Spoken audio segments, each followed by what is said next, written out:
अगर मैं तुमसे ये पूछूं कि आखिरी दफा सदका तुमने कब दिया था तो शायद तुम्हें याद भी ना हो, लेकिन मेरी ये वीडियो देखने के बाद तुम आज सबसे पहला काम यही करने वाले हो। सदका रद्दुल बला है।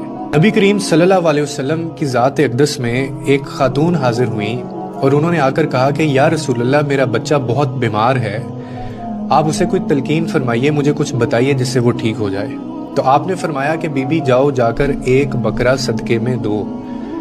वो खातून वापस आई वहाँ से और उसने सदके में एक बकरा किया, लेकिन चंद दिन बाद वो दोबारा हाजिर हुई और कहा कि या रसूलल्लाह, मेरा बच्चा ठीक नहीं हुआ, वो अभी भी बीमार है।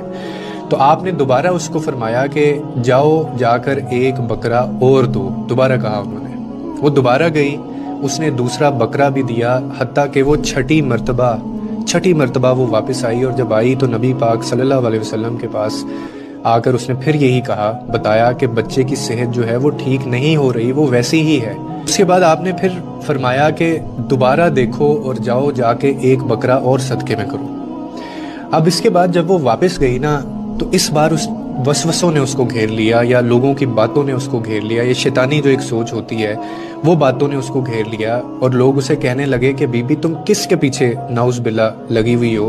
तुम्हारा बच्चा बीमार है, तुम बकरे पे बकरा तुम दिए जा रही हो, किए जा रही हो, तुम्हारे पैसे ज़ाया हो रहे हैं, तुम्हारे पास कफन दफन के भी पैसे नहीं होंगे, तुम जाके इसके कफन दफन का इंतज़ाम करो।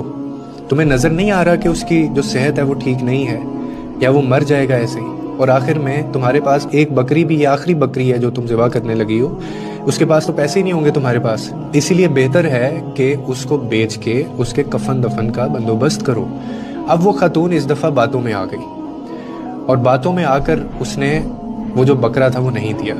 कुछ अरसे बाद उसके बच्चा जो है वो दुनिया से चल बसा। और जब दोबारा एक महफिल में एक रोज़ नबी करीम सल्लल्लाहु अलैहि वसल्लम के साथ उसकी मुलाकात हुई, तो आपने उस बीबी को खुद बुलाया और पूछा, दरियाफ्त किया आपने कि बच्चे की सेहत कैसी है।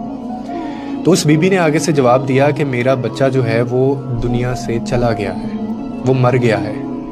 आपने उसके सर के ऊपर हाथ रखा और बड़ी परेशानी से आपने खातून से कहा कि अपनी आंखें बंद करो और मुझे बताओ कि तुम्हें क्या दिखाई दे रहा है। जिसके बाद उस खातून ने कहा कि 6 बकरों के मुंह में बड़े बड़े अजदहा नजर आ रहे हैं मुझे या रसूलल्लाह, और 7वें नंबर पे एक अजदहा खड़ा है जिसके मुंह में मेरा बच्चा है। तो उसके बाद आपने उससे पूछा कि क्या तुमने 7वां बकरा जाकर खैरात में सदके में नहीं दिया था? जिस पर उसने जवाब दिया कि नहीं।